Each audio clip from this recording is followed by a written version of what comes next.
Am I the only one that when I see guys take charges, because I feel like we don't take nearly as many as we used to. Well, no. But whenever I see him, it's like I always feel like I'm like the Wolverine meme where he's like just like looking at Marcus Smart. Yeah, like every time I think that was probably part of it, where it's like we're not asking LeBron because like, what's he gonna say? No matter what, if he doesn't, if he isn't on board, like we have to do it anyway, and then we have him being pissed at us for asking him saying no. LeBron at the end of the day wants to win and is smart. That's why we wanted to get out ahead of it, because it like this could have been a tumultuous That's a year and a half away. But it's like, yeah, exactly, dude. Everyone would have wanted this prized, coveted asset. Yeah, hence he why was you're just going to move him. high demand, so we had to get rid of him. Yeah, we didn't want to risk someone else, signing him away in free agency, so we. Screws loose, they done stripped the bolts on them. Should've never sent them to pick up the work for me. Sprayed the park and had my shit inside the car. Marcus Smart boy was shooting with a 36 on him. Said if he wasn't in the rush, they was all gone. Greetings, Chudlings. Welcome to another episode of Chuddy's Corner. It is Sunday, February 2nd, Groundhog's Day. And the Celtics go out and get a nice win over the Sixers, the 76ers, 118-110. Obviously, Sixers without Embiid, Sixers without Paul George. No Pritchard for the Celtics tonight. This game was pretty much a gross, awful game for the Celtics for three quarters. Maybe like the last 2 minutes of the second quarter, things started to look up for us too, or of the third quarter. I'm sorry. And ended up getting the win, but they were down by as much as 26. Obviously, finished with an 8-point win. Tatum with 35 points, 7 rebounds, 11 assists. Jayson had 21 points, 10 rebounds, 6 assists. The Jays definitely carrying a big load there in this comeback. Chuddy, I'll bring you on in. What did you think? I mean, I was honestly like, at the end of that third quarter, I was almost like, all right, should we just get in there and start recording? Like, this is fucking pathetic. Like, real bad showing. But the boys locked in. They wanted it more. And they got it. What'd you think? Like, honestly, do we really need to talk about the first three quarters? Like, I think just a bad effort by the Celtics. Yeah, I mean, I just think in the sense that it's just frustrating to see them play that poorly, and it's just so, like, I mean, part of it is obviously just the bad shooting makes everything worse, but the defense they were playing on Maxey, and really Maxey's always good, I get it. The defense obviously can be better, but it's like, Reggie Jackson's cracking us off the dribble. Right. Oubre's getting to the basket. All this shit. And Yabu. Yabu looked. I was going to come in here and do a take on Yabu being the best aged draft pick on the floor because he was for most of the game. But like you said, I think this was probably the biggest flip the switch game of the season there. And ton of sick offensive plays and highlights, but really all about the defense. Like they just made a concerted effort to start guarding, and I think it was basically like the last possible second they could have waited to flip that switch before. I was almost ready to be like, let's just put Springer and Kada and those guys in there. Like, fuck, we obviously, tonight we're not out here to win. And then they completely turned it around, all with really the defensive effort. And the Jays were amazing on offense, but they were amazing on defense too, along with Drew Holiday. Those guys worked together to completely shut down Maxey. I mean, the way they started face guarding him, it was like he couldn't even get the ball in the fourth quarter. Scal was like, he's just quiet, and it's like, well, yeah, they're face guarding him like the whole way down the court, usually with one of the Jays, and we're just like, we'll just play 4-on-4 and trust our guys, and it was a good decision. Amped up the rim pressure, amped up the rotations. We're actually going out and contesting shots, just stuff that for the first 2.5 quarters we seemingly had no interest in doing, and thought we're just going to get by on our talent mismatch, and that was not the case. But as soon as it ramped up, I mean, that right there, that 12, 15, whatever minutes of basketball is why I just can never really get too concerned with any of these regular season Celtics results. Yeah, that's a really good point. When they lock in and turn it on, it's like, okay, what'd they go on a 54-20 run, I think it was, to close out the game? It's like just something absurd. You just see the way once they start focusing on every single possession on both ends, it's like they are so much better than these teams. And again, when they lock in on defense, it always leads to good offense. Then you start seeing the good possessions. White starts hitting open shots. Other guys they're in the right spots. They're making plays. But amazing game by both Jays for sure. And Tatum, especially in that second half, I think he played every single minute, right? Didn't even come out. Yeah, he played the whole second half. Yeah, and you wouldn't have known it because he looked like he was the freshest guy on the floor right down to the end. And you saw like every single aspect of the Jayson Tatum excellence on display here. Everything he can do to impact the game, he was doing. The Sixers tried zone. Tatum immediately busted the zone by getting to the middle and just getting to the basket every single time. They tried doubling him. He racked up 11 assists. I think a ton of those in the second half. He's just making the right play every single time. First time in his career he's had back-to-back double-digit assist games. There you go, and that's playmaker. Exactly what we want. To the point where he basically then made them come out of that. And every time they weren't sending the double, he was basically like, "Yabu's switching on me. I'm going to cook him and hit a three." He had the three ball going, and then he's getting the maxi switch on him. I mean, that started being the Orca play down the end. It was either Drew or White, whichever one of them Maxey was trying to hide on. Tatum would go screen for them, or vice versa. They were just working that Tatum-Maxey matchup, and Tatum was making the mid-range. He was making the threes. He was getting to the basket, and then racking up the assists too, all the while playing amazing defense and doing a lot to shut down Maxey. So, unreal Jayson Tatum performance. In the wake of hearing all about this tragic Dallas Mavericks Luka Doncic situation, which we'll get into. Just what a refreshing a moment. Going to be an absolutely loaded around the NBA too. Is Jayson Tatum. Just what a blessing, and what ended up being would have been, I'm sure we would have been in here shitting on the team, but like kind of just moving on, burying the tape, so to speak. Probably me more so than you. But yeah. It would have probably just been they didn't have it. They played like shit. What can you do? I wanted revenge for the Christmas game I went to. I wanted them to come out seeking revenge, so I'm glad we did end up getting it, because that was a really, really bad effort for 3 quarters of basketball. So I mean, I did feel like at the beginning they were playing all right. They just weren't making shots, but then eventually it was just like, all right, I can't just keep being like, they're just missing shots. No, the defense was torturous to watch, and it's the classic case of the overhelping too. And again, it's like overhelping on guys who just this team, don't need help. Bars. Like if Ricky Council gets a step on Jaylen Brown, just trust him to catch up or like block the shot, and if not, like fine. But you can't be sending 2 guys to like mediocre at best NBA drivers and just allowing them to keep getting these open looks over and over again is infuriating to watch. And lo and behold, once they lock in, stop getting beat off the dribble, stop needing help, the Sixers basically can't score. Imagine that. Yeah, right.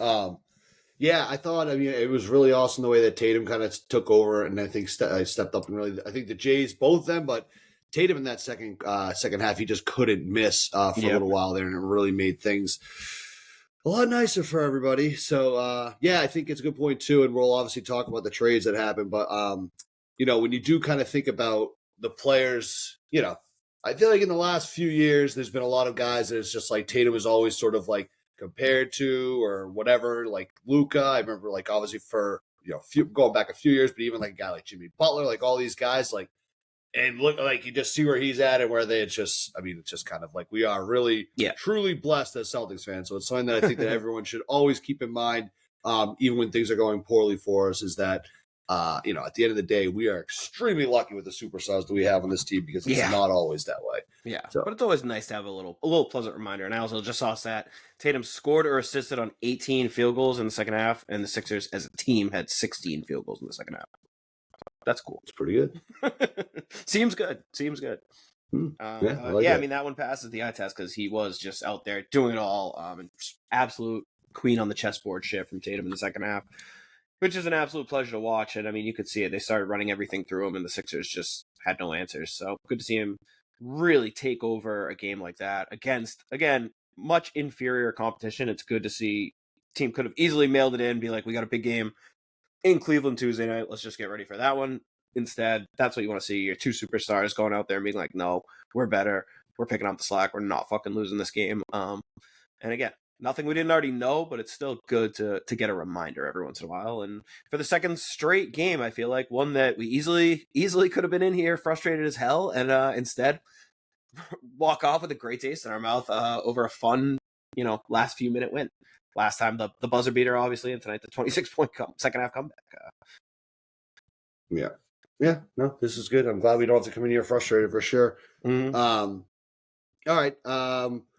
Woody, do you have anything else particularly? Like I said, I feel like this game it's literally like 12 minutes worth talking about. And, the guys played well. Jaylen, 15 points in the second half. I think that Tatum had like 25 for Tatum, 25 in the second half. So yeah, they were both awesome. The Jays really stepped it up. So it's good, good to see that kind of stuff.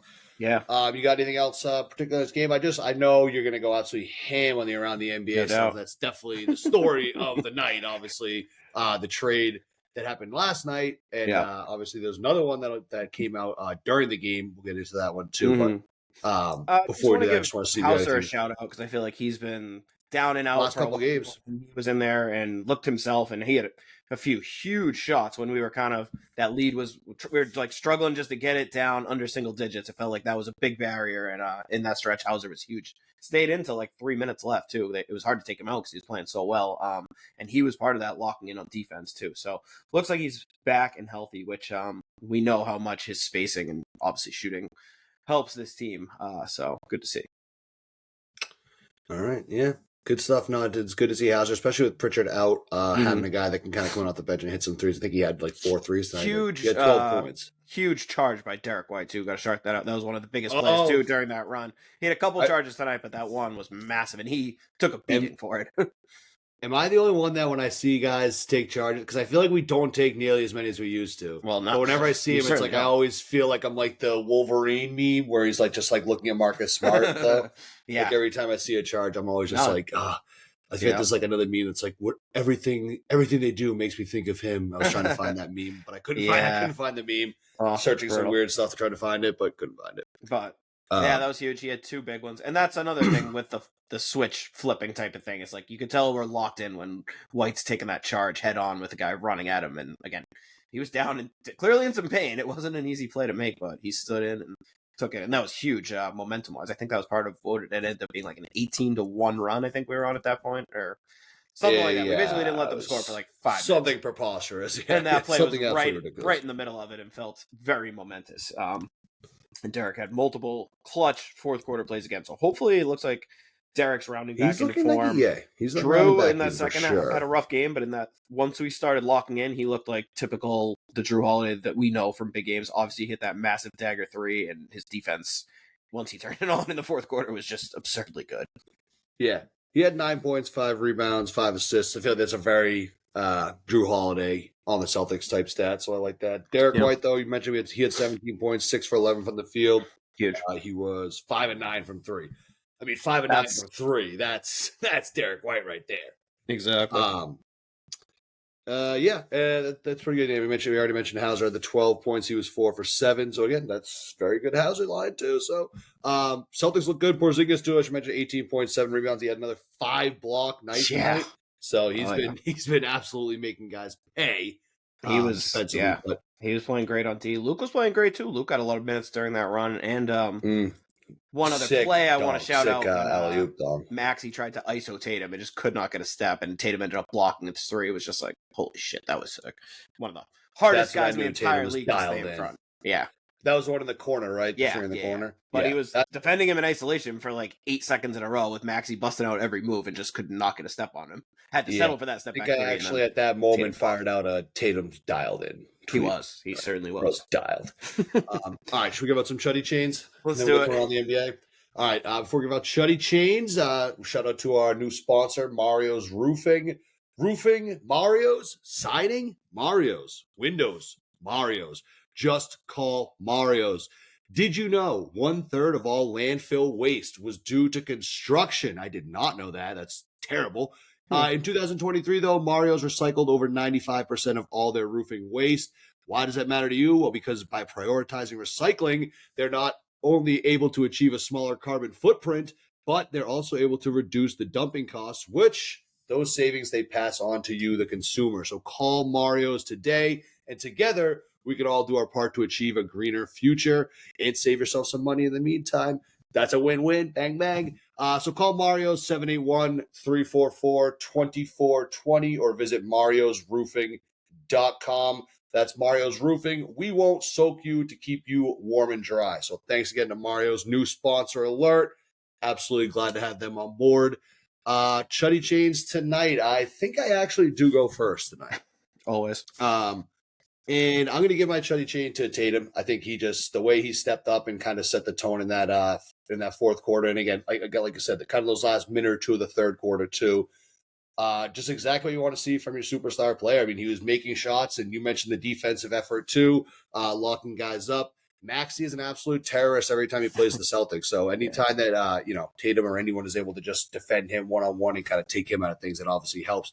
Tatum just an absolute beast. That was awesome. This was a game that it seemed like we were ready to roll over and die. They managed to cut the lead to like 13 going into the fourth or something like that, 13 to 14. And then from then on, once you're in striking distance, Tatum made it happen. So my Chuddy Chain tonight is going to go to the superstar Chuddy Chain tonight. Jayson Tatum gets mine.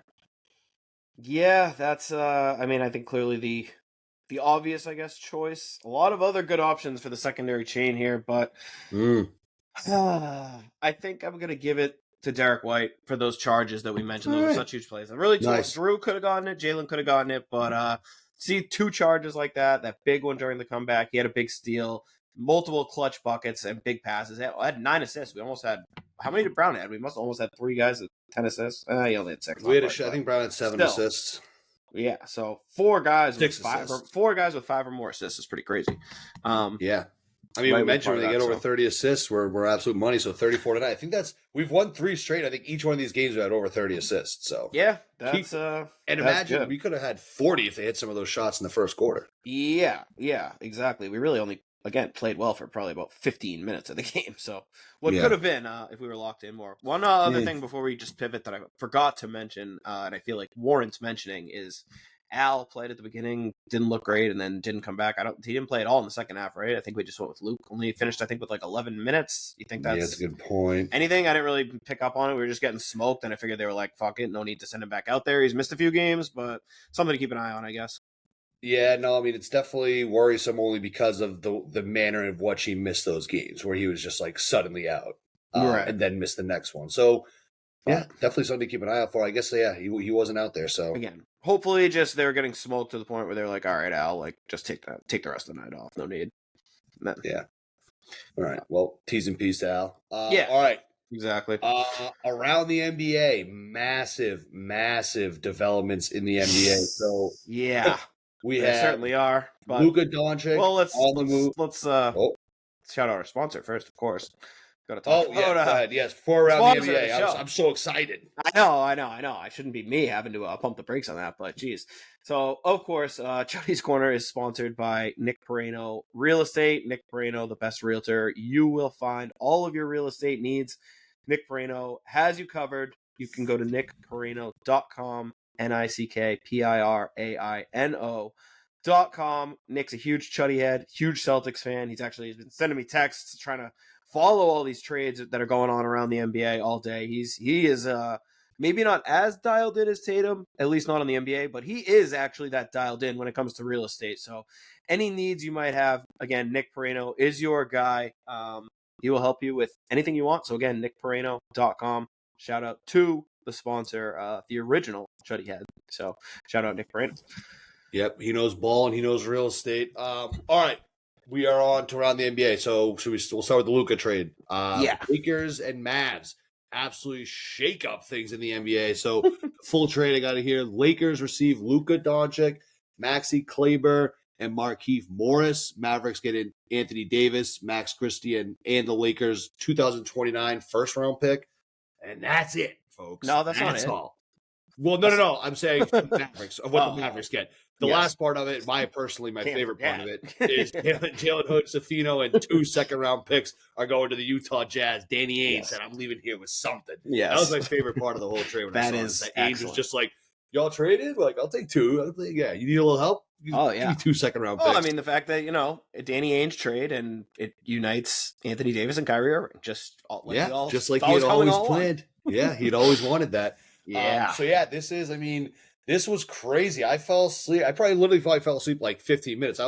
I had dropped you off. We were into the Portland Celtics or the main Celtics last night. We're going to talk a little bit about that later. Just kind of dropped you off and got home, and I went like right to bed. And I woke up with texts like, "Oh my god, this trade!" I'm like, "What trade? What trade?" I was like terrified that the Celtics did something, and then absolute blockbuster. This is great. Yeah. I feel like we haven't had an NBA trade like this in a while, and then today we end up getting 2. Obviously, this is the big one. So we'll start there. I have a couple thoughts on this, and then I'll let you go because you know more than nitty gritty. To me, it just seems like the Mavs must have totally thought Luka wasn't re-signing. There must be like some kind of tension there that we don't know about. I'm sure stuff will come out. They must have not felt good about him either re-signing or not really had an issue with his conditioning, which is what they're kind of pivoting. It's kind of messed up. They trade him and instantly have stories like he's 270 pounds, fucking huge. Like I feel like we saw him the other night in that game on the courtside, he didn't seem 270 pounds, but whatever. He had a sweatshirt on, sweatshirt weather, great weather for big guys. It can hide just about anything. I think that's kind of the case. And it's sort of, I don't know how much stock you've taken it, but it sounds like even LeBron was kind of blindsided by this. So the Lakers kind of going a little bit like, maybe like, look, we drafted your son. That's the last time you're getting to choose a roster situation here. The whole thing just seems kind of crazy. It seems nuts to me that the Mavs would give up Luka and get one first-round pick in 2029 out of it. The Lakers probably aren't even going to be that bad in 2029. So I don't really get what the Mavs were thinking.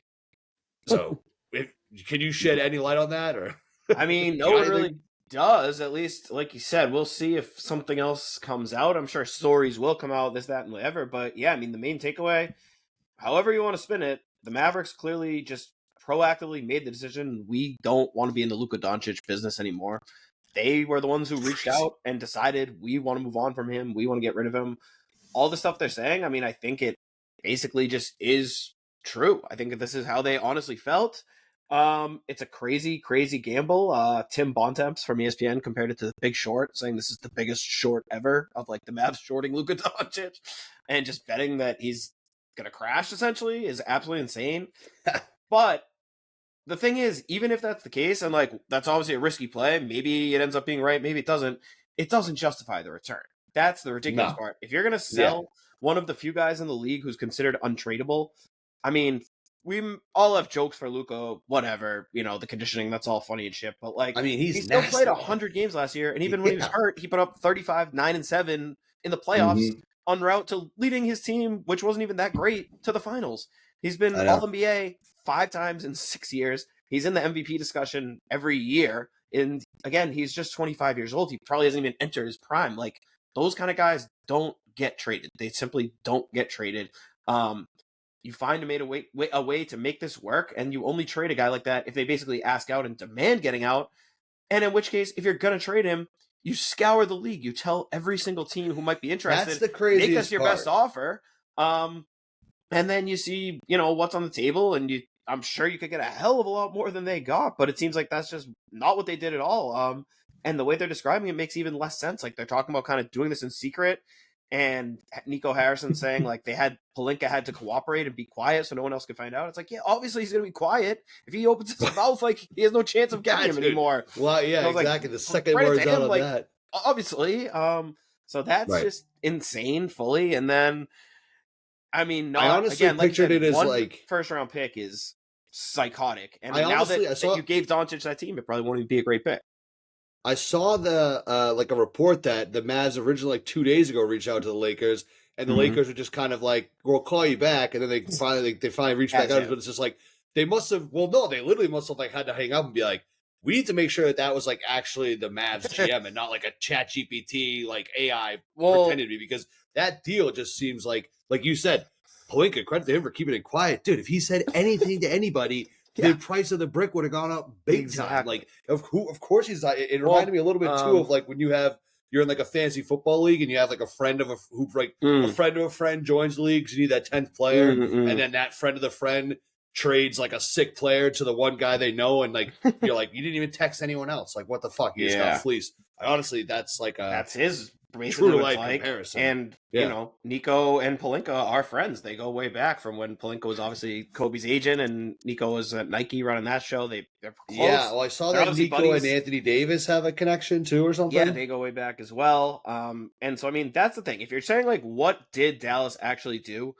I'm going to try to like spin it from their side. Again, I still think they got an awful return and the way they did it was awful. But I think it's pretty clear they decided like, enough of this fucking Luka Doncic shit. It was clearly so bad that they would just rather try to play without him.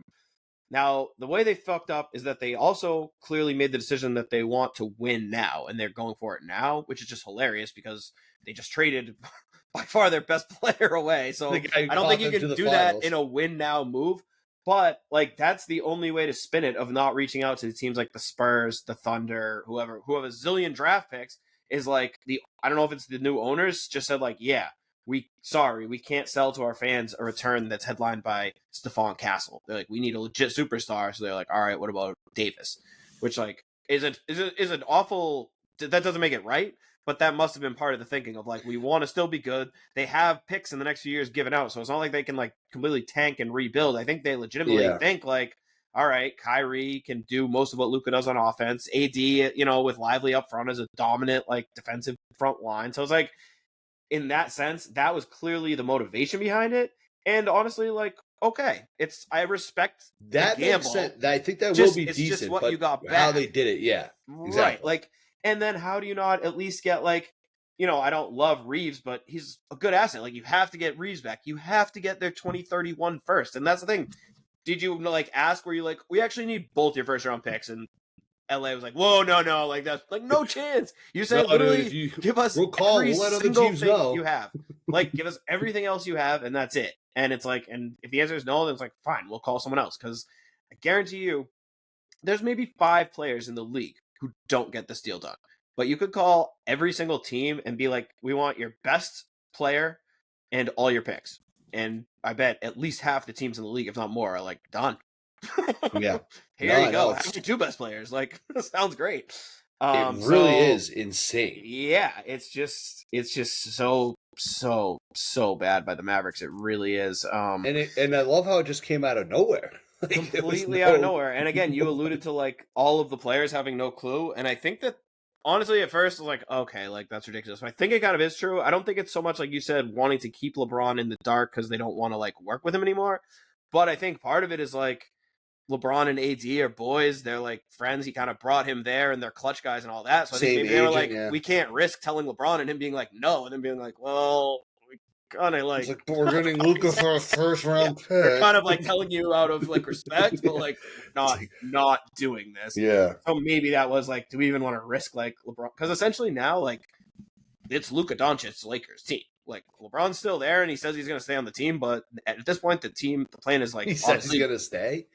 Yeah. Oh, he said he doesn't think they're going to trade him. I thought you were saying like, he's like, okay, I'll still show up. Like, there's there's just speculation. Obviously, once the trade went down, like, now are they going to trade LeBron and like completely reshape the roster, which I think eventually will happen. Because I mean, the LeBron Luka fit is kind of weird, but I mean, you just don't like not do this trade, and I think that was probably part of it, where it's like, we're not asking LeBron because like, what's he gonna say? No matter what, if he isn't on board, like, we have to do it anyway, and then we have him being pissed at us for asking and saying no. LeBron at the end of the day wants to win and is smart, and I'm sure deep down he knows like this is a once in a lifetime deal that you can't pass up. Like, and so now it obviously makes the Lakers a little bit better, but don't you think like defensively they're gonna lose a lot without AD there? Yes, obviously, and if you're just judging the deal off right this second, it doesn't really make sense roster wise, but that's like so far behind the point. The Lakers were staring down the barrel of like, clinging on to this era of basketball with no solution for the future, and they just got gifted a fucking get out of jail free card. I mean, this is the biggest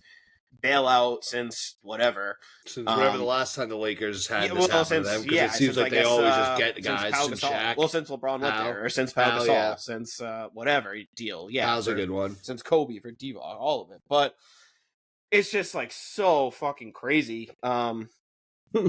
And that's the part to me as a Celtics fan that I hate. Like, I love this massive blockbuster in the middle of the night out of nowhere. Truly the most surprising deal, I would say, in the history of the league. Like, absolute shocker. I think I saw it the first time maybe ever, or only like the second time ever, that 2 reigning all NBA players have been traded for each other in season, which is like, wow.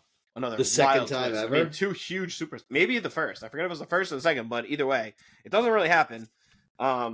Crazy to think, and I mean, it was kind of funny to see the way, like, for how good AD is and how respected, and people still saw the trade and were like, this isn't real. Like, obviously, this is fake.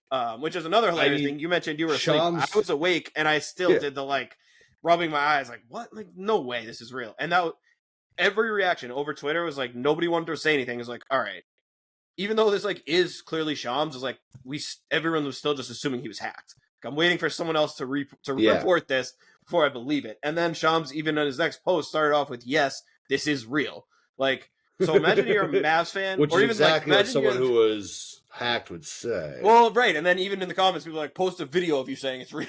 Like, still not believing it. With like again, imagine you're fucking Nico Harrison thinking you just cooked with a trade, being like, oh, I'm just going to hop on and see what like the internet thinks of my deal. And it's like, everyone is just being like, the number one news break in the world is like, I swear to God, I didn't get hacked. Like, this really happened, guys. I swear.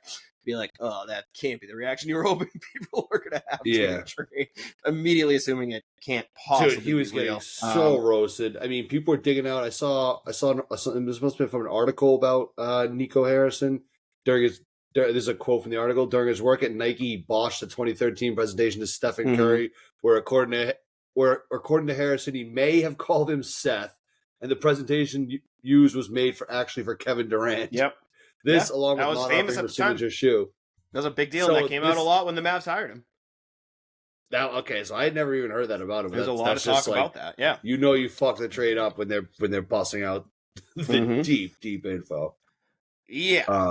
And I mean, it's funny because I feel like up to this point, Nico's done a pretty good job. Like, the trades last year for Gafford and PJ Washington were home runs. The Kyrie trade, in retrospect, was awesome. They stole him, and he's been great. Like, he's built the roster that made it to the finals, and now it's like he just got way too high in his own supply, and he's like, what if we built a team and they got to the finals despite Luka? And it's like, dude, like, whoa. You've completely, like, misread of this team. Like, all the good moves on the margin tried to cook so hard because of Doncic. Like, you can't. This is just one step way too far. So, I mean, this is probably gonna haunt the Mavericks like for a long fucking time. You don't do this. I mean, unless Luka just goes a fat ass, who knows?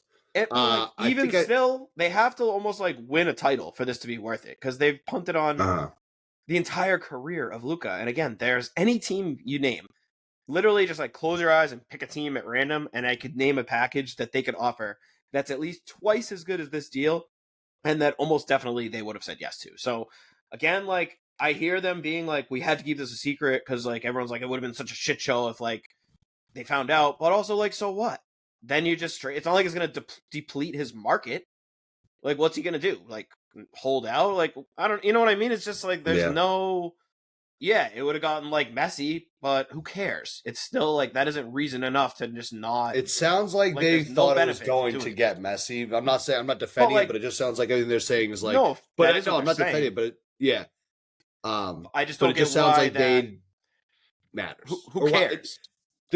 Honestly, the issue isn't even so much that they wanted to move on from him. Like, that happens a lot, but it's just the fact that they only called the one team and just got the one return.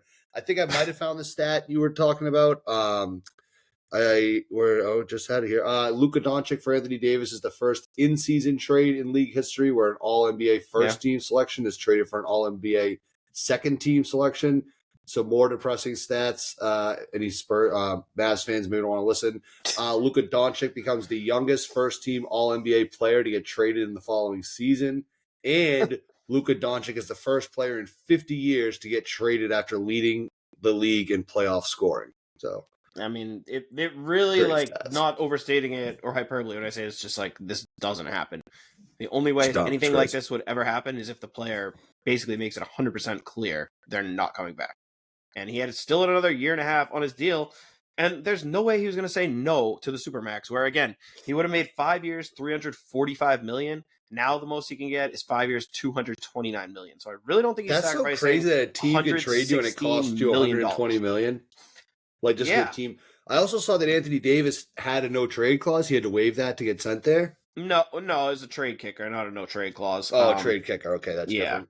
That's the one where it's like it just costs more to get him, basically. The Lakers would have had to pay him the rest of the $5 million, but it would have counted against the Mavericks books. So he doesn't even have to waive it. Like, they could just pay it and still trade him. But he waived it, which will help so the Mavericks straight up no trade. Significantly. So that is kind of a big deal, but it's a lot different than a no trade. But I mean, just crazy stuff, just very crazy stuff. And now we've got both of the teams from last year's Western Conference Finals, the Mavericks and the Timberwolves, basically like decided on their own to just blow up their teams. That got literally like actually really funny when you put it that way. For they had no reason to have to do it.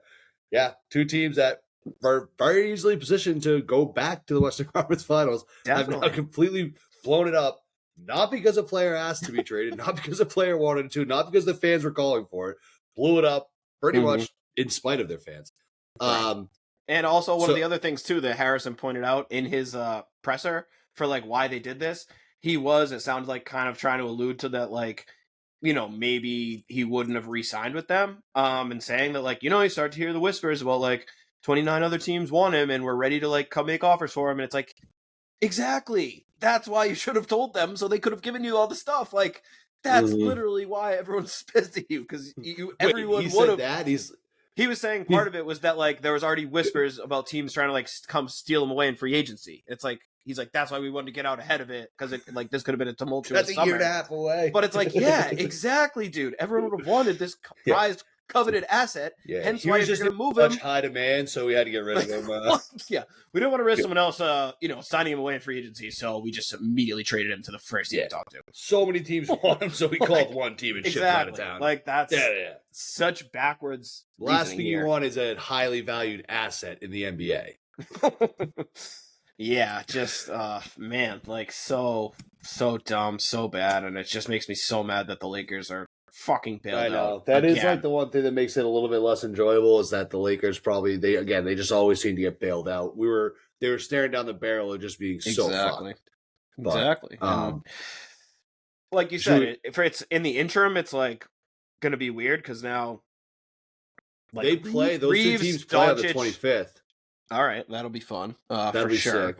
But yeah, it's like they kind of have to make another trade because they basically don't have a big man right now, and Reeves, Doncic, and LeBron is not like a sustainable perimeter defense. So I wonder if they now try to shop Reeves for some big man or something. And I don't know, because like at this point, like I said, it's a whole new day in Lakerland. It's officially the Luka Doncic era, and now every move they make should and will just be about building around him. Legit, like.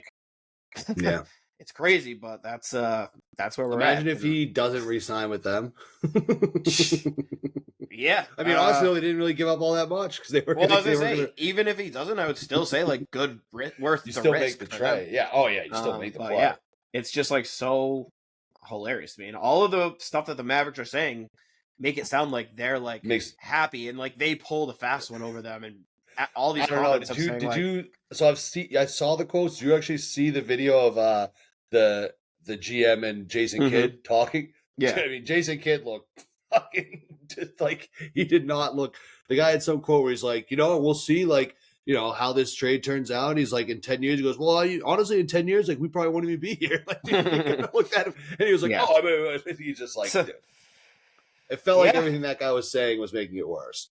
Right, exactly, and like again, all self-inflicted for no reason. Just still, should we pivot to this next trade? Because I think this next trade we can almost still tie into the Luka trade, because when you see what the Kings got for De'Aaron Fox, so De'Aaron Fox is on the move.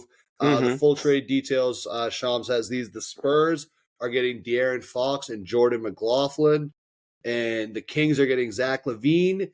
Sidi Sissoko, and then 3 first-round picks, 3 second-round picks, and then the Bulls were obviously a part of this too. They get Zach Collins, Trey Jones, Kevin Huerter, and their own pick back from the Spurs. It looks like a pick they gave the Spurs. So it was top 10 protected. Now the protections they can just freely have it. Okay, so De'Aaron Fox, the team that traded him, got 6 picks for it.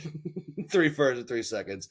What do you think of this? I mean, this trade, I honestly don't even know how to judge NBA trades right now, because things just got so fucked up by the Mavs thing. Because it's like, to me, it's like, well, now this seems like an overpay, but this actually maybe would be what normally it should be, and the Mavs just fucked up. Who knows? But what do you think of this trade from a basketball perspective? And did anyone get fleeced here? Honestly, no, I don't think anyone got fleeced. I think it's kind of a good move for all parties involved. Like, the writing has obviously been on the wall here with this situation. We've known that this was coming. We've known that seemingly either the Kings don't want to pay Fox or Fox doesn't want to stay there. We knew that he wanted to get to San Antonio. So it seems like this kind of was inevitable. And I mean, given the circumstances, I think everyone did all right. I mean, let's start with the Spurs. They get a really, really, really fucking good player to pair with Wembanyama, which is just awesome. Because, like, generally, I hate, like, making the move too soon before you have to when your team is, like, good and young. Like, be patient. But I feel like Wemby is kind of an outlier to that, and he's already, like, legit top 10 player in the league. Like, move now while he's still on a rookie deal and capitalize. And that's what they did. And also, like, it's easy to sit back and be like, we'll wait for another star. But it's like, you're the San Antonio. You've got a legit star saying he wants to come to your team. Go get him. Now, they were able to get him without giving up basically a single, like, rotation player, which is absolutely insane. Like, they kept Stephen Castle, they kept Devin Vassell, they kept Jeremy Sohan. Like, they basically just gave up money, like salary. I mean, the Zach Collins was just an awful contract. They got rid of him, which is great business for them. They gave up, Trey Jones, who's like a good player, but obviously they have Fox and Chris Paul now. They don't need him. And then Sissoko, like, that's just salary filler. And then the 3 first-round picks is, it's a nice, headline. It's Charlotte's 2025th. So it's really not, though, because Charlotte's 2025 is this year. That pick is lottery protected. Obviously, Charlotte is not going to make the playoffs, so that pick won't convey. It'll turn into 2 seconds. So it'll be Charlotte's either 5 and 6 or 6 and 7 second round picks. So solid second round picks, but the deal's really 5 seconds, 2 firsts. One of the first, I think, is a 2027, and the Minnesota 2031. Yeah. So the Spurs pick obviously will probably be not a very good one. 2031 Minnesota pick's pretty juicy. We'll see if Anthony Edwards is still around then. So that's probably, in terms of at least the picks, the highlight of the deal. But also, again, the Kings, obviously no stomach for a rebuild. So considering that they got back a pretty decent haul of picks that can at least be assets to help rebuild with, and they found a way to get shoehorn Zach LaVine into this deal, which I think is a really good move. LaVine has had quietly an awesome year. He's been healthy and playing and really well, and somehow there's just no market for him. So it's kind of funny on the one hand. Him and DeRozan back together, I know. Yeah. But it does kind of make some sense, whereas, like, LaVine can play way better off the ball and is a way better shooter than Fox. There was just a ton of overlap with DeRozan and Fox, kind of the spaces that they like to operate in. I think LaVine playing off Sabonis could be awesome. And, all things considered, I think when your star player basically makes it clear that he wants out, it's like obviously not good, even though I just, said the Mavericks should have kind of done that. But, considering that, shopping him around, getting back a haul of picks, albeit, not maybe the greatest pick, but still a bunch of picks. And LaVine, who, again, as a player, like, maybe not a huge step down, and he's still in his 20s. There's a guy the Kings signed actually to an offer sheet a few years ago and it got matched, but they wanted LaVine and have for a while. So I kind of love the change of scenery for him. I think he could be fun there. I think they did a solid job on the fly of making this move while keeping their team, like, kind of with a chance to hum. And then, I mean, for the Spurs, obviously, I just can't wait to fucking watch Wemby with a legit star. And for the Bulls, I mean, whatever. Mostly, they've obviously wanted to completely tear it down, and that's the right move for that franchise that's really just stuck in that, like, 11th to 9th place range for seemingly forever. So it's probably good that they're just picking a direction and can truly, like, tank and bottom out. They should try to trade Vucevic too if they can get a pick back. So, I mean, solid move getting the pick back. Now they don't have to worry about it. Like, they would have had to be complete bozos to keep that pick anyway, but this should pretty much ensure that won't happen. They otherwise basically just, took on bad money. They'll officially, I would say, enter the tanking race now. So really can't rip anyone on this one too bad. I think everyone made out well. But again, for the Spurs to give up with all the picks they have, like, they have the next 3 years of Hawks picks, which are obviously juicy as fuck. They kept all of those and kept all of their young players. So again, you can kind of squabble over, like, how good Fox is and if he's, like, the perfect fit, this, that, and the other, whatever. But again, they gave up so little to get him, and that's just a huge win. And they're, like, immediately going to be a super fucking fun team. They're already a fun team. Now they're, like, a team that I think can actually be good. And suddenly, like, I wouldn't want to play them in the first round of a playoff series, probably. If they're frisky. Does that mean that Chris Paul's going to come off the bench, or will him and Fox I would both imagine. play? I mean, either, yeah, I would say it makes more sense to probably have Paul come in and run the second unit, but that's just 48 minutes of excellent point guard play with Castle, who's, like, kind of a point guard too. Fun team. And again, now that they've made one move, like, they didn't deplete their assets in any way. So if they want to, if there's another move they can make now, like, they can go strike, and they might be looking around being like, well, the Lakers, again, obviously great move, but might have, like, it might be tough for that Lakers team to get where they want to go this year. That's like a move more about the future. The Mavs suddenly, like, you're not really scared of anymore. With the Rockets and Grizzlies are having great years, but we talked about, like, are you really, like, scared of them in the playoffs? I don't know. So it's pretty cool, man. This is, like, fun shit. It's crazy. It's so funny. The new CBA was supposed to end trading, and this has been, like, the wildest fucking maybe 24 hours in the trades, NBA, yeah. like in a long ass time, and we still have Jimmy Butler sitting out there, Brandon Ingram, all these other guys. Like, it's supposed to be a quiet trade deadline. Hasn't been the case. I have a little update on the Jimmy Butler saga here. Windhorse just tweeted out a few minutes ago.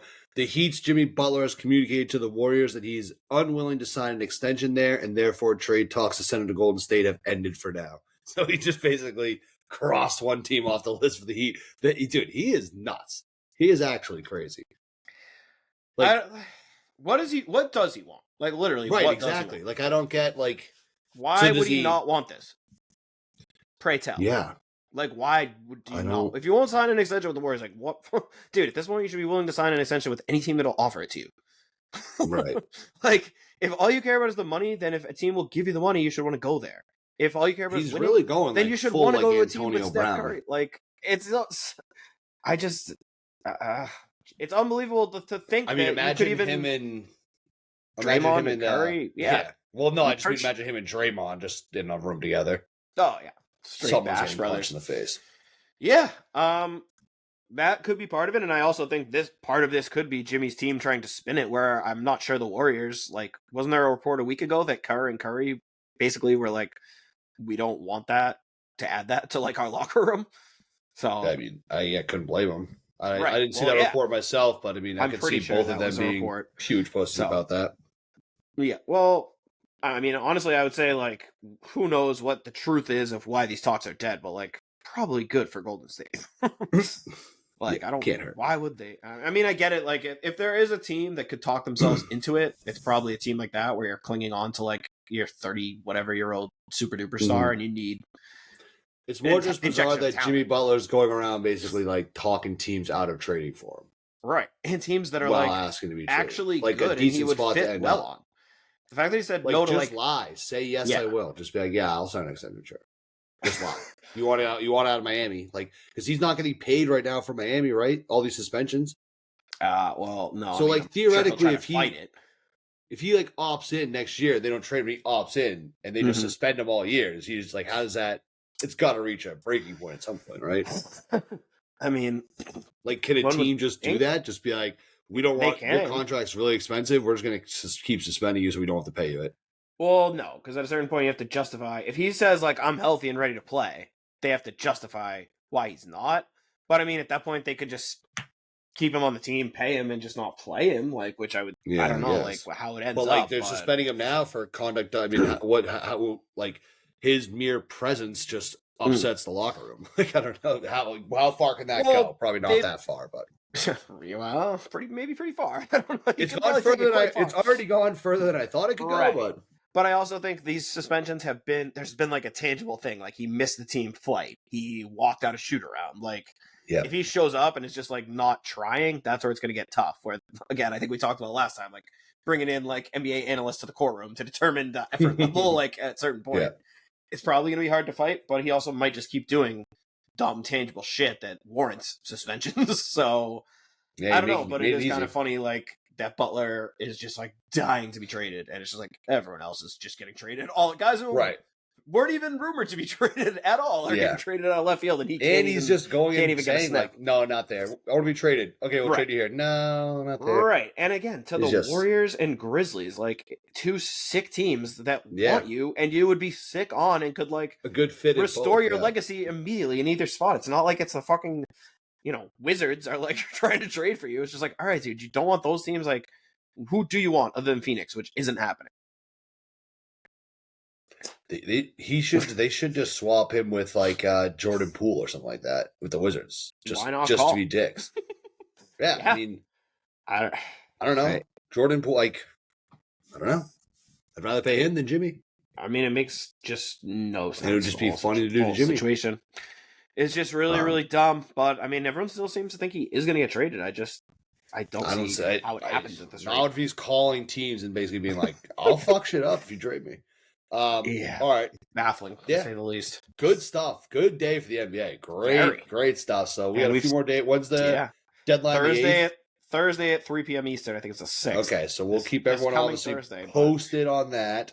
Yeah, still several more days. A lot could still go down, and I think now, like, I kind of like it when it happens a little early because I think now it gives the rest of the league time to pivot. Whereas, I mean, I think the Fox deal probably got done because of the Luka deal. It's like the big domino fell, and I think now you'll see everything else fall into place. And I mean, massive domino. I wouldn't say like the Luka thing was 270-pound domino. Yes, exactly. But I think it's not that so much people were expecting that to happen. It's changed their plans at this deadline. But I think there probably were teams who were like in the back of their mind, kind of waiting for this to happen, for like a chance. Well, to get yeah, Luka, the Mavs GM said tons of teams. Right? Yeah, right. So many teams wanted him. So many teams. We only decided to call one. But I think it's probably everyone knows if you have a sought after product, you make it as unavailable as possible to draw up the price to then get rid of it for that low discounted price. Right. But I think also that like that deal probably served as a good reminder to the Spurs, who we were talking about. Like, it seems like they can afford to sit back and kind of bide their time and take their superstar of choice because they've got all the assets. Yeah. But then meanwhile, it's like this guy goes without them ever even getting a chance. And it's like when a guy clearly wants to go to you and you can get him, you probably should just go get him. And that's what they did. So good for them. All right. Yeah. No, jam-packed around the NBA. Good stuff. We'll keep everyone obviously posted on things that are going on. We do have a big game coming up. Oh, yeah. So, yeah, we can talk. I mean, we are way over on time. So we'll talk a little bit about we did go on assignment last night into Portland, Portland Expo. If anyone hasn't seen a main Celtics game there, it is pretty great. It's a solid atmosphere. Obviously, we were there on a Saturday night. That probably helped, too. But it was good atmosphere. Kind of felt like a little bit like, was that like a really big like high school program or something like that? Like a tournament. We were very a tournament close. Game. Yeah, very close to the action. Saw J.D. Davidson, saw Bayless Shireman. Saw who's the Anton guy too? He was Watson. He was stroking. Second round pick out of some shots. Yeah, I mean, I thought it was a pretty good experience. Obviously, so I mean, I know what my highlight was, but it had nothing to do with what was going on the floor. The T-shirt toss was absolutely. They did a T-shirt toss, no cannon, just literally people throwing them in. At one point, isn't big enough for a cannon. No. At one point, Chuddy goes to make a play on a T-shirt kind of up above his head. And 2 years ago, Chud, you make this play. Yeah. I just saw it came about an inch or two short and proceeded to just fall on top of the people next to us. They were good sports about it. So shout out to those two. If they're listening and they're Chuddy heads, wow, that's crazy. You gotta follow us on YouTube so you could have recognized this more. Definitely. But that was absolutely hysterical. But yeah, no, great time. Shout out to Queen Chuddy for the tickets. Yeah, if you haven't been up there, do it. I think it was a great kind of experience. It was definitely better. It was like better than I thought as far as like production quality wise. Like, they did pretty good. Like they had the announcers. It was like, oh wow, they even have a scoreboard. It's great. Yeah, no, I mean they had everything, and obviously if you can't get to a Celtics game, this is very, very solid showing. See some really, really good basketball close up with a great atmosphere. And, guys were busting ass. It was a good game. Celtics treated us. They played well. Fun to watch. Good times. And just came down to the wire, too. It had to be entertaining. Yeah, exactly. Love the 1-for-2 free throws. That was crazy.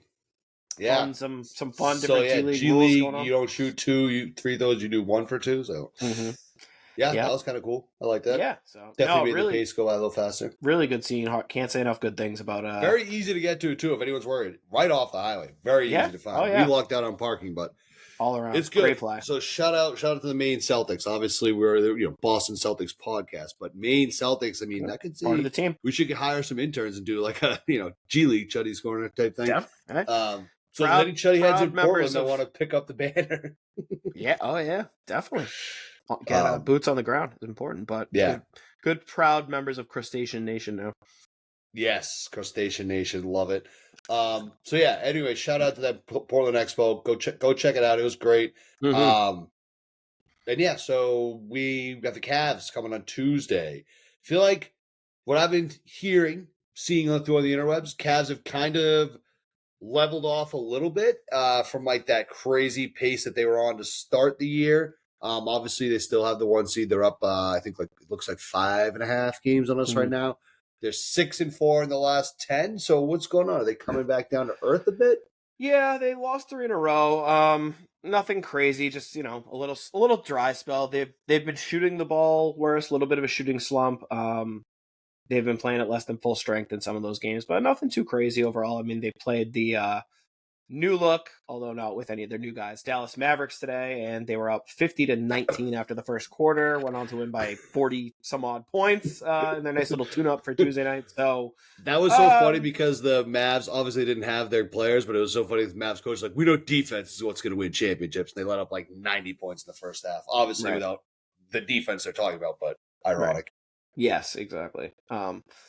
So yeah, I mean, we'll see. I wouldn't put too much stock into the recent struggles. I think this is a game that probably had circled on their calendars, and I think it's fair of them to have a little malaise at this point in the season when they have opened up such a big lead over us. But I think this is a game that will obviously get their attention. I certainly hope it gets our attention, and I hope we get treated to a marquee matchup here and what's certainly kind of like a measuring stick game for them, and probably for us too, a chance to go out and be like, yeah, even if you get the 1 seed, like, we still got this. So I'm looking forward to it. I hope everyone plays hard and we get a really, really good basketball game. And I think that's what will happen.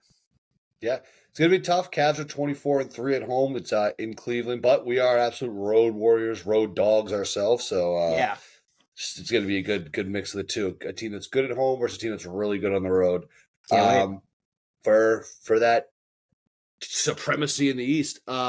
We'll be back here then on Tuesday. If there's any other trades between now and then, we'll definitely be talking about those.